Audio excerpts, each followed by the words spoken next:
What would you do if you were outside in the middle of the desert at night watching a UFO? The next thing you know, you are inside your truck and you'd lost 3 hours of time. Stay tuned. Mystery Media Group presents Ben's UFO Encounter.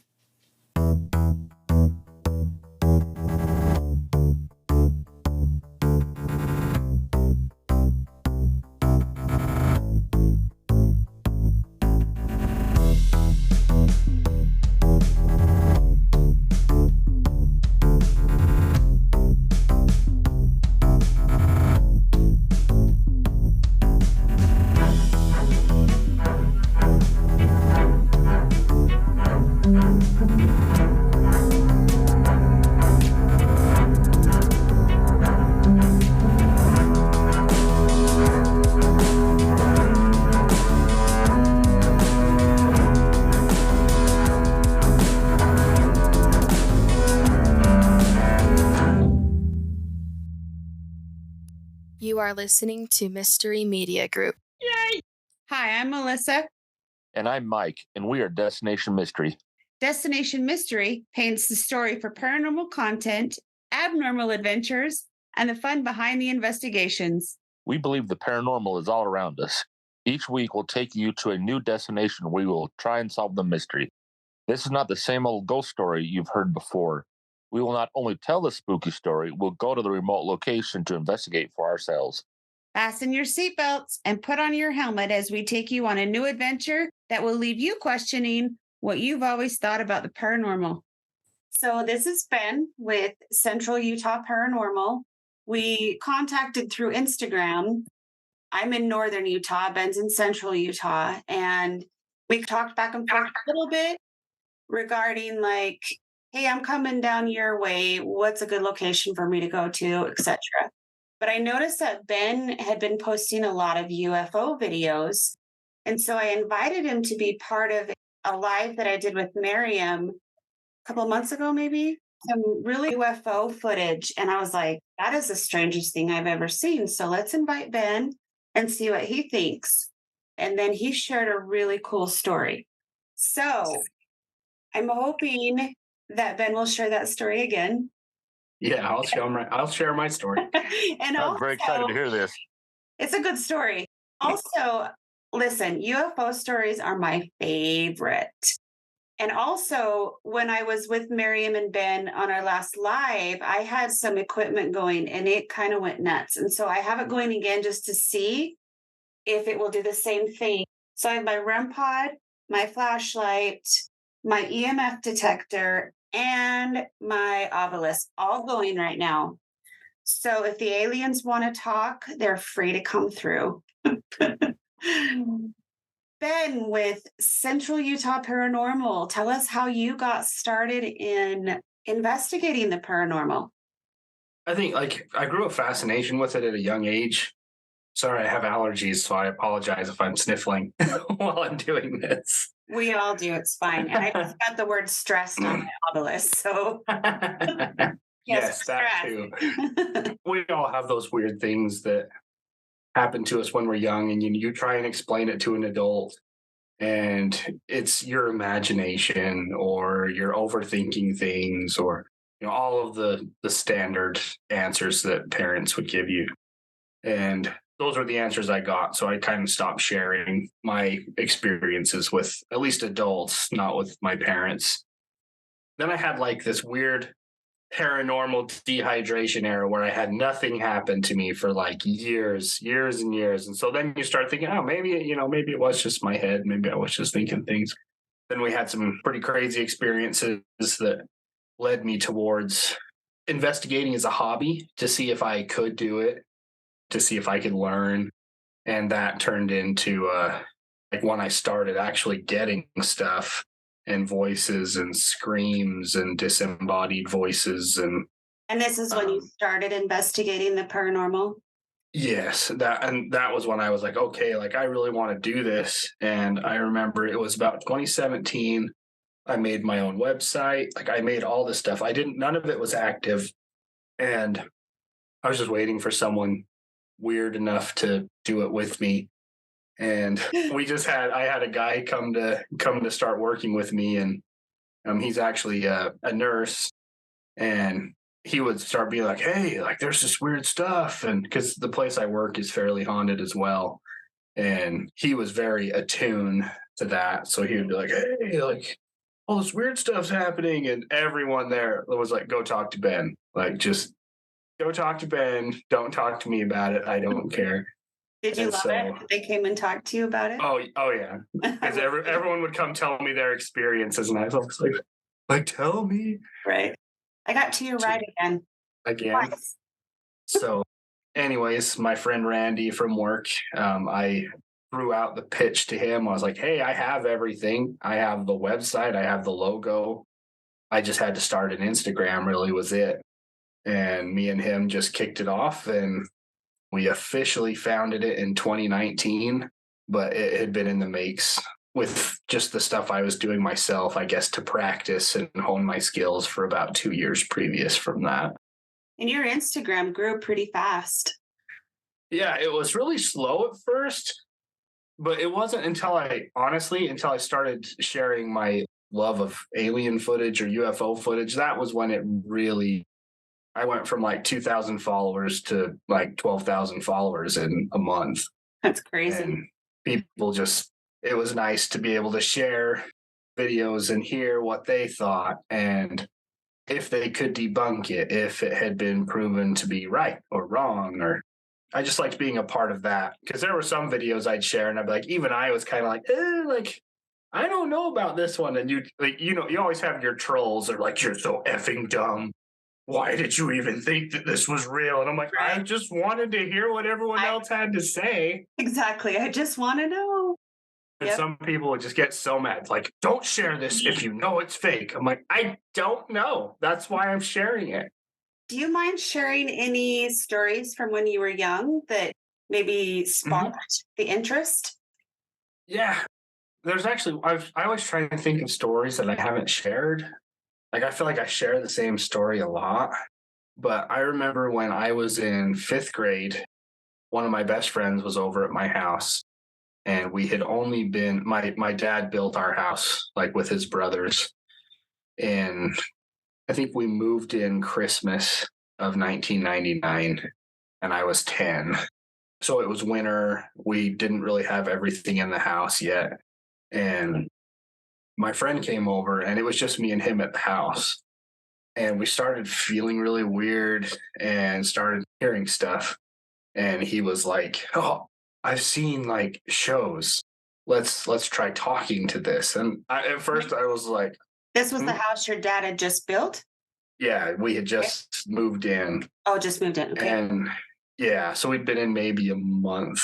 It was either in December or in January when this event happened.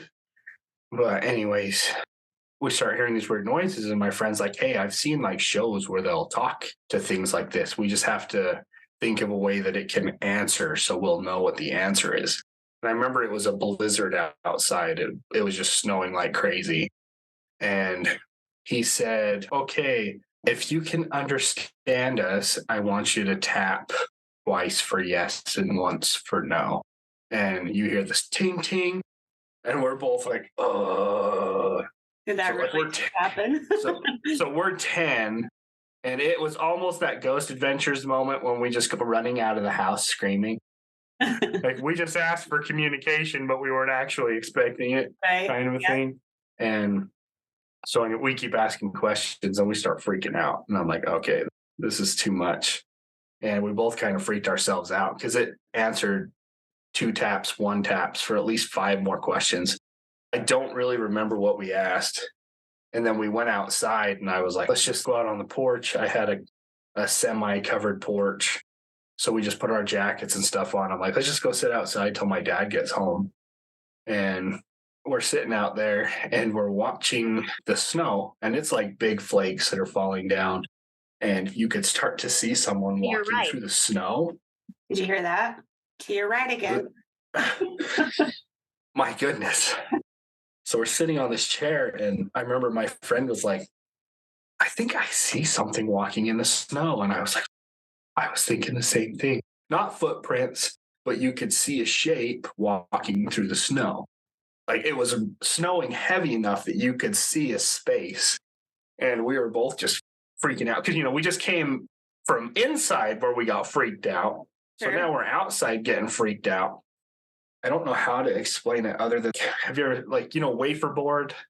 Like how you can peel off pieces of the board and it'll come off fairly thin. That's the best way I can explain it. But anyways, all of a sudden, some came by really fast and it stuck into my friend's jacket. And it was this piece of wafer board that, how would have it even flown towards him, more or less in the middle of a blizzard in a snowstorm. And so then he freaked out and he actually left and ran to his house because his house was 2 blocks away from mine. And he was like, no. He just took off. So now I'm sitting on my porch alone, waiting for your dad, freaking out.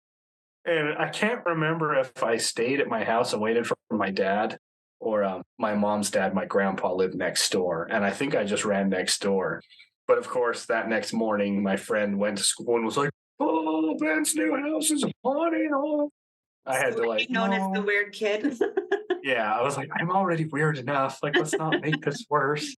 I was too. It's fine. But that's one of I think the start of my dry period. Like, I didn't have really any scary events after that till I was probably 15, 16 years old. Were you in the same house when those events started occurring? They were mostly at other places, like places that I worked, different places throughout in my teenage years and my younger childhood were really the only things until I started my career.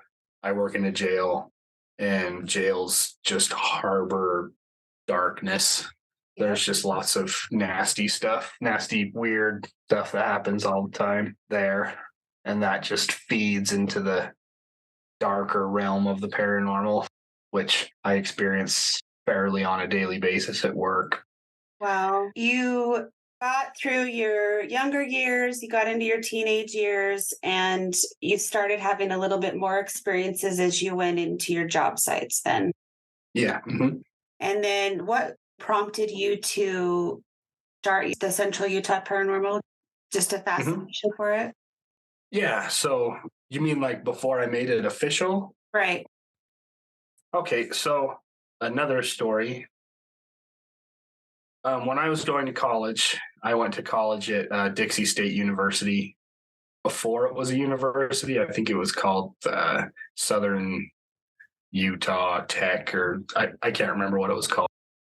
But I got to go on a biology trip, and we went to California. We stayed on the Queen Mary, and then we went to what's that island just outside of Catalina? Catalina. Went to Catalina. So I got to stay on the Queen Mary. Lucky.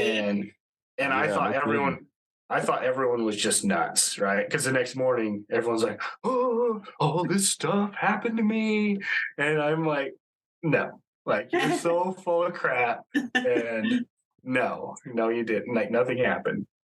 And so a few years later, and at that time, my wife and I were married too. We've been married for almost 10 years. So it's my turn to pick where we're going for our anniversary. And I was like, hey, there's this really cool ship, the sister ship to the Titanic. And I told her like all the history because I loved all the history behind it.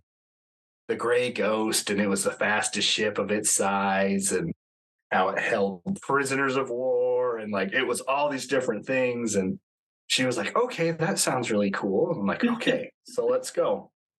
And so I get everything set up and we stay there for 5 days. Oh, wow. Yeah. And I just remember we got there, and right when you walk on, have you ever been on the Queen Mary? A couple of times. I've never stayed there, but I've toured it several times. So you know the gift shops, like right when you walk in? Yep. And they have books that tell all the stories of all the crazy stuff that's happened there. And there's another book that is stories submitted by people that have stayed there that they republish every so many years and add more stories to. Right. And I really wish I would have bought that one. But my wife, Marissa, bought the one that just had the crazy stories, like the people that murdered people and all that kind of stuff on the ship, and talked about where all the different ghosts were and everything. This was when I was still very hobbyist. Like I had the EMF detector, and I thought everything was a ghost, when you're still learning how to do everything. Yeah. And so we get our stuff, and as we're walking to our room, Marissa's reading these stories, and she's just every like 6 doors, she's like, "Oh my gosh, this happened here. This happened here. This happened here. Like, where the hell are you taking me?" I'm just like I had no idea, I swear. I'm like, I paid pretty good money, so I didn't think we were going to get the haunted side of the ship. But anyways, so we get to our room, and she's like, "There's no way." And of course, I'm like, "Okay, what happened here?" Because she's just explained everything else as we've walked down this corridor, and she's like, "Dad killed his wife here and then drowned his 2 little girls in the bathtub No way. right across from our door." Oh, wow. And so she pulls out her phone and does like a Snapchat story and is like, "Oh my gosh, this is where we are." And kind of like, not like pokes fun at it, but it's like, "This happened right here.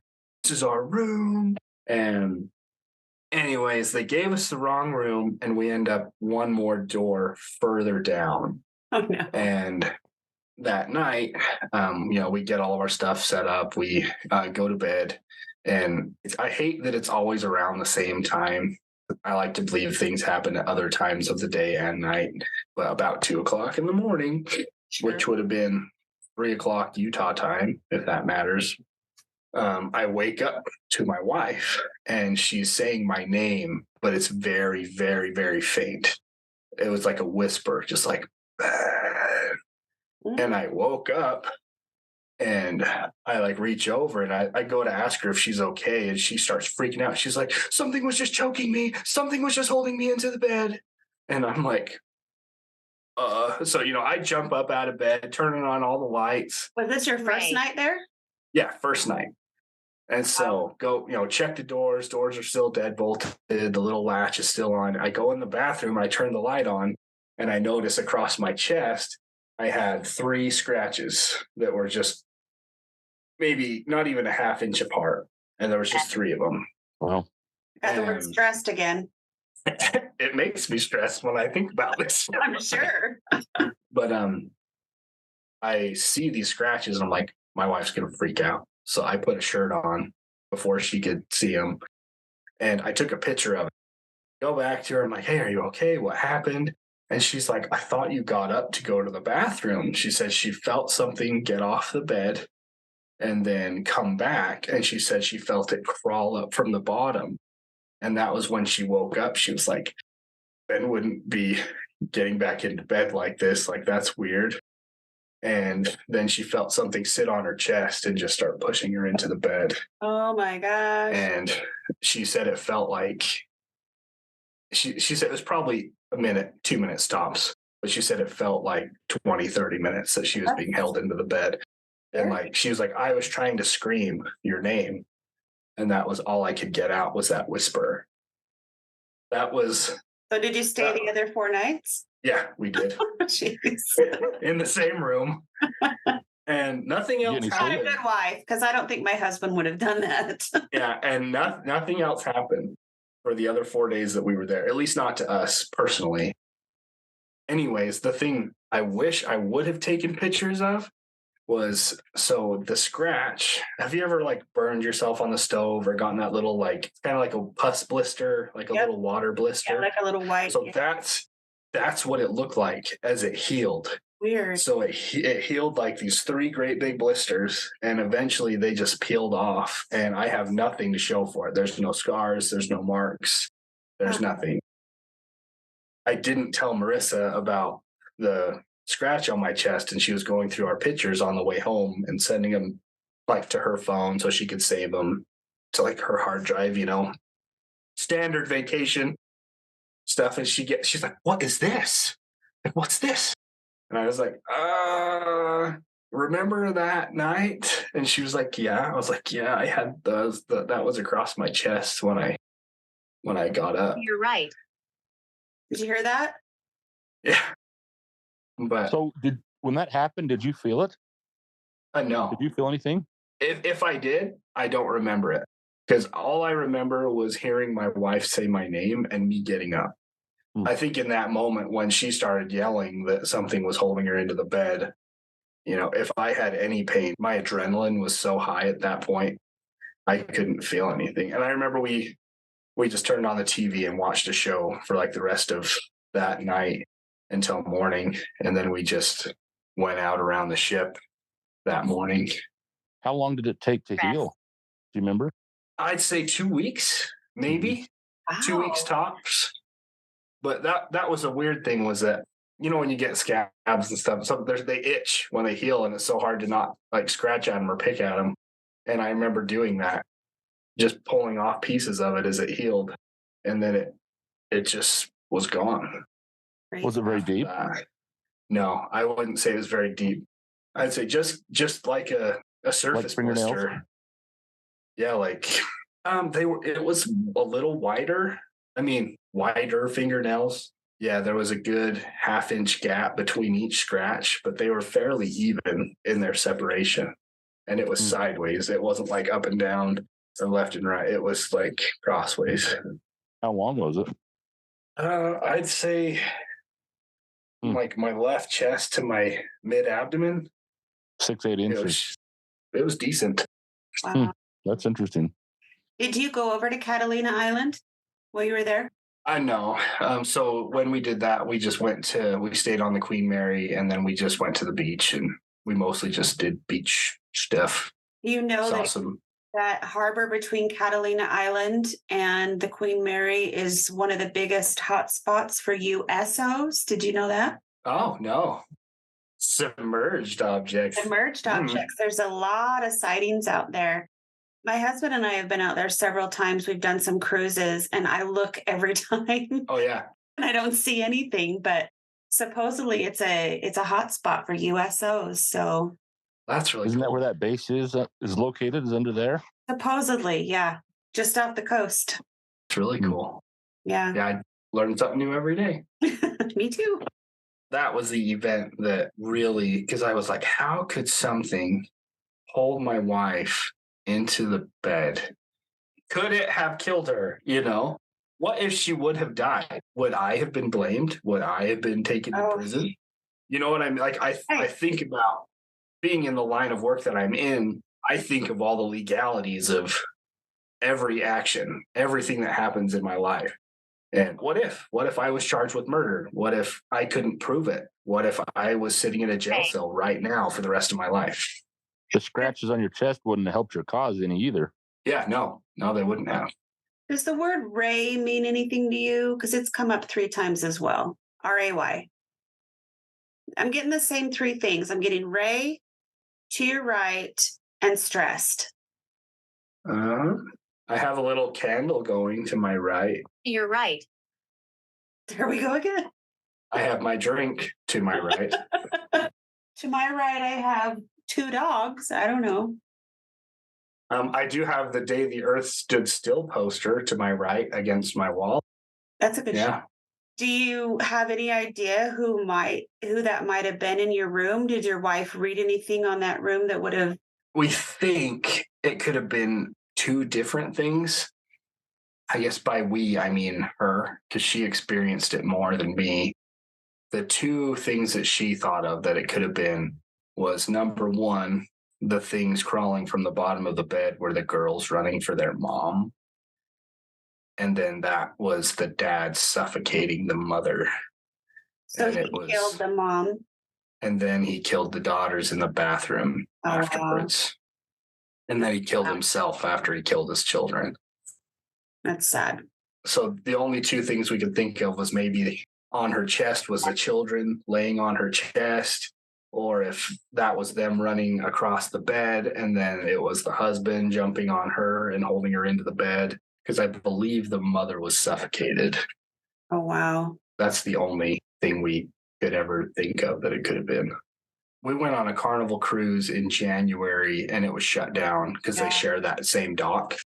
It was sad to just see it sitting there with no one on it. I've heard that it's starting to sink, and so they don't allow guests on there anymore, but I don't know if that's true. So I'm kind of sad because That is sad. We did do tours, but we never really got to stay, and that was always something that we wanted to do. So We want to hear about your UFO experience. This is the big thing, Mike. You're going to love this. Okay. And I just want to say one thing before I tell you the story. Absolutely. So I've been fascinated with UFOs since I was a kid, and my mom was always very supportive of my weirdness to an extent, And so when I was in fourth grade, we had what was called the Great Brain Project, which was like a research project or a science fair project kind of thing, and you had to present it to the class. And I wanted to do it on UFOs and UFO sightings in Utah. And my mom was like, okay, this is before like Google or the internet, and everything was like encyclopedia research and books. And we had 3 books at our local tiny library of local sightings and different pictures of shapes of different things that have been seen across And Utah was the a world. hotbed for UFOs in the 50s. Yeah. And so we made this giant placard of all of these, and she helped me draw all the UFOs. What a good mom. And yeah, and helped me like make a map and point to like where all of them were. And so I've always had that fascination since I was very young. Me too. Okay, so jumping forward, I just wanted to say that so people knew that like it was something that I've always been interested in. So I can't say a lot about who I was working for because I signed a non-disclosure agreement when I signed up for this particular job, but it was a security job out on the desert, a little ways from where I still live. It's about 4 or 5 miles away. And I was hired to do nighttime security along with my friend. And our boss took us out there the first night and kind of walked us around the area. And this particular area was surrounded by 2 dormant volcanoes and a big hill on the left that, looking at it straight on, is shaped like a pyramid. But when you look at it from the sky, it's kind of like an elongated semicircle, like a quarter of a circle, but it's still in this odd triangular shape. And all around it are all of these lava tubes. You have to be careful when you're walking out there because you could literally just fall through the ground. So anyways, we get out there and he's like, hey, these are the things I want you to look at, watch out for, make sure no one messes with anything. Just keep people out of here. That's your job. Just keep people out. Okay. And so me and my friend are just basically just hanging out. And then every 20, 30 minutes, we'd get out, walk around, look at the stuff, get back in his truck. And we just kind of had that rotation going. And about 2:00 in the morning, we were sitting in his truck listening to music, and we broke out our lunch boxes and we started eating. And my friend was in the driver's seat. We were in his truck, and he points out the window and he's like, are you seeing this right now? And I'm like, no, what are you talking about? And I like kind of lean around and look, and I can't see anything. He's like, you got to get out of the truck so you can see this. And I'm like, okay. So we both get out of the truck, and then lo and behold, 300, maybe 400 feet above that elongated triangular shaped hill is a UFO. And the thing that bothered me at that moment was that it was the typical like round circular shape, not like cigar shaped, or it was just round. And I remember there was colors pulsing from the bottom. And I can still never really remember exactly what colors they were, just that they were very bright. I remember it being kind of like orange, blue, and red, and they were just pulse. It was so quiet out there, and you could hear it humming, and it was just like this. And that's really all that we remembered. We're staring at this for what felt like maybe 20, 30 minutes. And so it would have been like maybe 2:30, 2:40. And the next thing we know, we're waking up in his truck at about 6:00 in the morning to the sound of our boss pulling up behind us. And we have no idea what happened in that 3 hours. So you were outside the truck watching this thing. Yeah. Next thing you know, you're inside the truck and your boss is pulling up. Yeah. So we figure we lost 3 to 4 hours of lost time that we can't account for. That gives me chills. I mean, How lucky. lucky. He's like, I'm not sure about that. So Did you tell your boss? No, I didn't, unless he did. The funny thing about it was like me and him talked about it together for, a week. Eventually we got separated at our job. So at one point they were filming in 2 locations. So he was at a certain spot and I was at a different spot. But anytime we were together, we were like, man, do you remember anything yet? And he'd freak out. He's like, oh, I don't remember anything. And now he completely denies it. He'll say nothing happened, nothing was there. I talked to his mom about it. I work with her as well. And she was like, I'll have to ask him about it. And same thing. I told her, I was like, he will deny it. He will say nothing happened, that he has no idea what you're talking about. And he did. She brought it up to him and he said exactly that. I don't know what you're talking about. Nothing happened. we did this live with Miriam maybe a month or two ago. And what did she tell you about that experience and your friend and why he denied it? It was very interesting. I've only really talked about it with my wife, but I don't mind talking about it some more. So Miriam explained that there were 2 separate, I guess you could say, races of aliens. And while she was trying to describe the good ones, all of Melissa's equipment started going crazy. Like it was trying to interrupt the good message that was trying to come through. And I can't remember the exact words that were coming through, but I remember it wasn't pleasant. Actually, I have the notes. Maybe I can look. It was like dark, depressing words. She'd be in the middle of trying to share a message of the positive race, and Kept saying doom. Doom. Yeah. You know what's weird? It kept saying to your left. I have those notes here. That's weird. Yeah. And now it's saying you're right. Yeah. That's weird. Maybe the bad group was to the left and the good group was to the right. I don't know. That could be. But it did kept saying the word doom. Yeah. Just remember it was like dark words. It wasn't anything positive.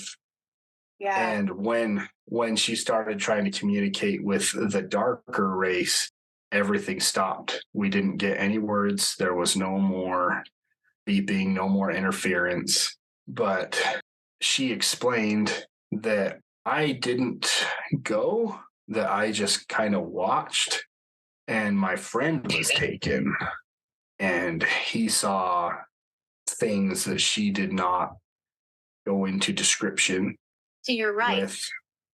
So weird. But I remember her saying that the things that he saw, he does remember, and it caused him a lot of grief, sadness, confusion, which everything she said totally fit everything that he was, like how he acted around it. He doesn't want to talk about it. To your right. Yeah, the topic was a trigger. It wasn't obviously a positive experience. She had me keep my eyes closed. And the weirdest part was when we started communicating with the second group. And I remember as my eyes were closed, it felt like someone was holding a kaleidoscope up, like in my mind, and turning the knob on the end. And it started out as scales that were just rotating. And then it turned more into a colorful kaleidoscope stained glass kind of picture that just kept rotating.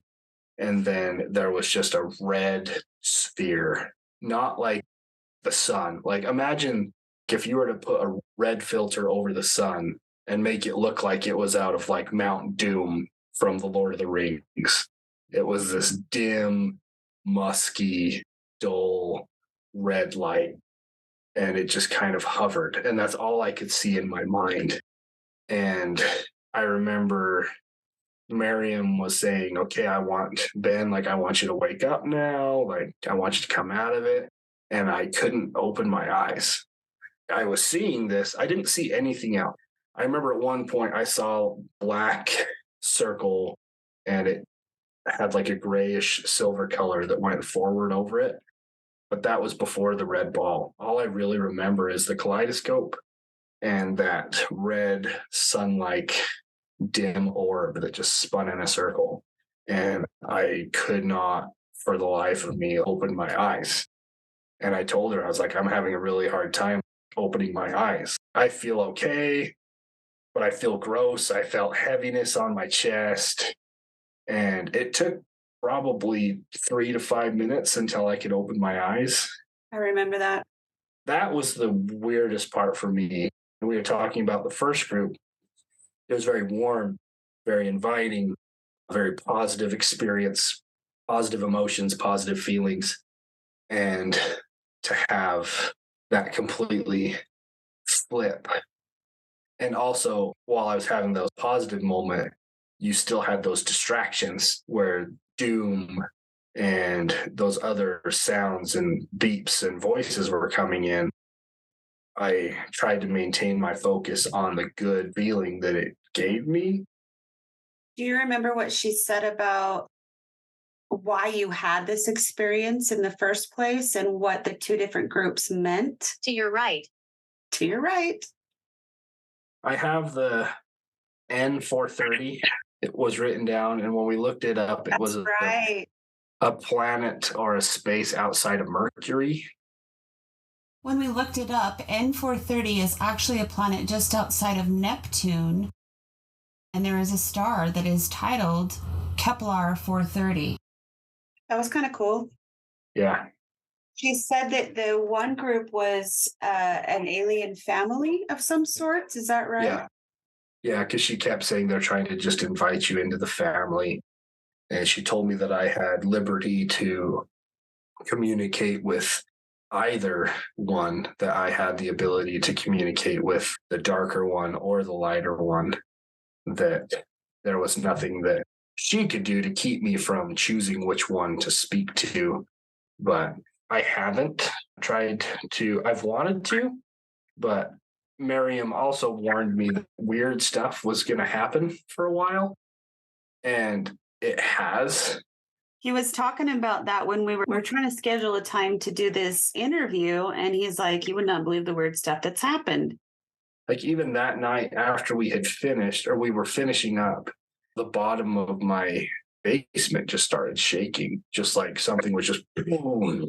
I remember that happened during the episode. Yeah. Something was like, And I went upstairs because my friend Stephanie was here, and I was like, I'm gonna go upstairs and see if something's going on outside. Right, I remember that. And my neighbor was outside working on his chicken coop, and that was it. Nothing else. He wasn't pounding any posts. He wasn't using a shovel. It was a lot of impact because it was enough to shake my room, and my room's in the basement. And that night, I have a door that goes down a hallway, and there's 3 sets of cylinder light fixtures, and the lights outside of my room died, both at the same time. Not any of the others. They're all installed at the same time. They're still out. I've gotten random, like a bug infestation that is only staying centralized in one area of my house. It's not going anywhere. I've had it sprayed. We got the word insects. Do you remember that? Mm-hmm. And I've gotten it sprayed 3 times. Luckily, I only had to pay for the one time because each time the guy comes back within 30 days, I don't have to pay for it. But they'll leave for a day and then they'll be back. Another weird one, I was so one of my other hobbies on the side, I record music, and I was recording a song. I was on night shifts, so when my wife and my kid are asleep, I would just come downstairs and play guitar and try and record some podcast episodes or some songs. And in the video, I remember I was trying to get my guitar to sound right on my recorder. And so I was just recording myself with my phone and trying to get the pitch right because for some reason it wasn't working on my computer. And I start watching it, and while I'm recording and I'm playing guitar and I'm singing, this window directly behind me, all of these orbs start forming around me. And then they started going out past my shoulder and out the window. And then they go up. That's creepy. Yeah. And other things, it's just been weird. I don't want to say like attitude changes, but I could feel myself like smaller things would upset me more, which I became aware of. Apologize, I'm sorry, I don't know. Good that you're aware. Yeah. Yeah, but I've tried to stay cognizant of anything that changed within myself or within my surroundings. And so when I feel it happen, I just like I take a step back and like, hey, I apologize, whatever, start over, and then continue on with whatever I was going to do. Weird stuff like that. Feel like they're still trying to reach out to you, or what do you think all these occurrences mean? I don't know, because I also see like more stuff keeps coming back to me while I'm thinking about it, but I'll always see stuff out the side of my like peripheral vision when I'm not at work, when I'm just at home or I'm at the store. There'll always be something on my side, but it's small. It's never big. It's never tall. They kind of remind me of. You're right. I mean, both, yeah. I mean, I just got to your right. Because that's interesting, because I know whenever I see whatever it is, I'm always looking to my left and to my right, which could mean something too, to the left and to the right. It's weird because the last session we did, it was to your left, and now it's to your right. I'd say they're about the size or a little bigger than my daughter, and my daughter's probably just over 3 feet tall. But weird stuff like that. And I'm sure I could think of more the more I think about it, but those are the main ones that stick out in my mind. How did having that experience change your view on the universe in general? That's a good question. I'm always thinking, because I'm always contemplating different thought processes, different meanings, why this could be happening. But I feel like it's made me more cognizant. I have felt, I'm a fairly religious person, but I have felt a separation between my mental processing and my spirituality, because you're always trying to find not necessarily a specific answer, but I have felt an intellectual separation, if that makes sense. Yeah, sure. Have your views on the paranormal changed at all since you've had these experiences? Is there anything that you would have thought years ago that your view has changed on now? Honestly, it's made me want to do more communication, like to try and do more. I haven't been able to. Anytime I've planned something, I mean, just like this podcast, like I've had to reschedule 3 times. Every time I've tried to talk to you about my experience, something has come up.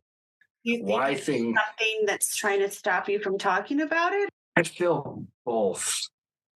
It's like something doesn't want to be made known, but like if we're all paying attention to what's going on in the news and what's going on in the world, the UFO that they released the footage of from like 2000, what was it, 2008? The Navy footage?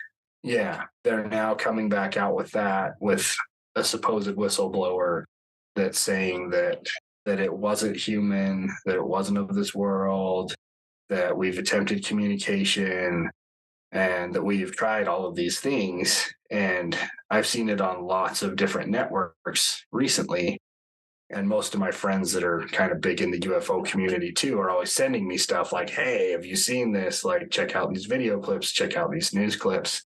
And it's kind of odd too that I got to learn more about my experience. And since then, UFO activity has just skyrocketed. Right. And I'm sure you're familiar with the Skinwalker Ranch series on the History Channel. Mm-hmm, yeah. In Utah, so. Yeah. And they've discovered some pretty amazing things out there that just kind of blow my mind. Mm-hmm. I hope that we'll be able to find some answers to at least part of these things soon. Yeah. I mean, we're getting closer. And I guess the more we research it, the more we'll find out, hopefully.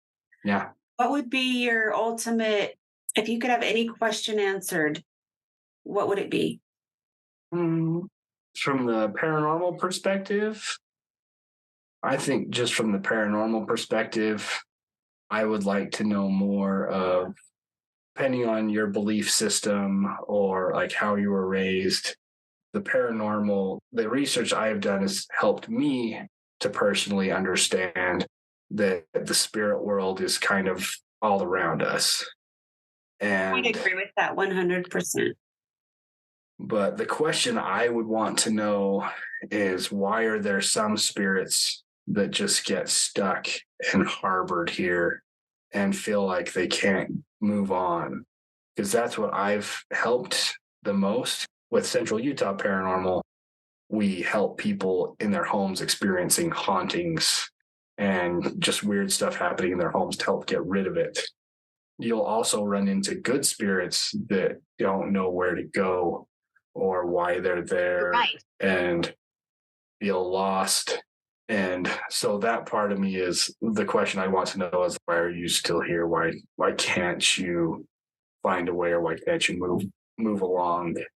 That would be one of my questions as well, for sure. What about you, Mike? I would want to know how much they can see us in our world, and how, if they can at all, manipulate a door or a light, like the flashlights when they turn on, or how they can project their voice through a white noise device. Yeah, Can't do that. So how can they do that? right. How does it all work? How do you do that? You don't have a physical body. So how you project it, how does that work? Can you walk through a wall, or do you have to go through an open doorway? So if you can walk through a wall, you shouldn't be able to grab a door and open it. So which one is it? I've always wondered about that. Stressed. I just got more stressed again. Literally, Again. the same three things have been popping up over and over again. Dinner, because I'm getting stressed because I haven't eaten yet. So Well, my dinner's cooking in the oven and it smells really good, so I want to go eat it. Anything you'd like to say before we sign off? I want to know, was that the only UFO experience at that same place with your friend? Did you see more things, or did other people see things? As far as I know, no. As far as that particular night, and within the 2 weeks that I worked for that company, that was the only thing as far as like UFO related that we experienced out there. Did you go through any of the labotubes? Yeah. So when I was a kid, it's actually where I grew up. We used to go hiking out there when I was a Boy Scout. So like we used to go camp there, hike there. That particular night we did not, because we were instructed to stay specifically where we were stationed. But in my past, yes, I've climbed through and gone through all the different caves and things. Is there anything unusual about the caves that would attract that? Why would they be there? You mean as far, why would the aliens be there? Why did they choose that spot? Does the cave have anything to do with it?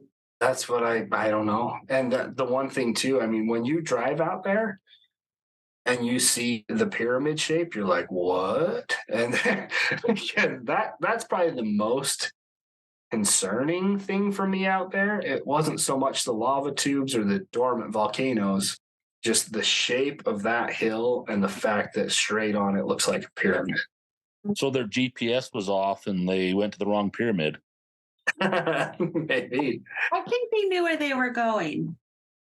Well, maybe they had a little bit too much to drink and got the wrong pyramid. No, I think they know what they were doing. They were there to see Ben and his friend. Well, that's probably true. Mike and I love to explore caves. It's like our favorite thing. Oh, yeah. So I even got a helmet now, so I don't bust my head open. we actually just went on a cave adventure last weekend. So if we ever want to come out there and explore caves, are you up for it? Yeah, and I actually have one of my friends at work. Just went off. Oh, one of my friends at work owns the Crystal Ball Caves. Oh, So that's towards the Nevada border by where I live, but I'm sure we could take you guys out there for a tour anytime. Oh, Because heck yeah. Because I haven't done it with him yet either, so I'd like to. Heck yeah. Hey, when you go out there, send me a message and we'll head out. I don't even care what day of the week it is. I'll just come because it's like our favorite thing to do. So that sounds good. Really appreciate you being on our show and sharing your story with us. And I think it helps other people that have been afraid to share their stories come forward and share. I think it really helps a lot. So I appreciate that and appreciate you being a guest. Yeah, thanks for inviting me. I'm glad to be here. Been fun. Nice to meet you. Nice to meet you too. If you enjoy our show, please like, subscribe, and leave a 5-star review. For more information, visit www.destination-mystery.com. Find your own destination And solve the mystery.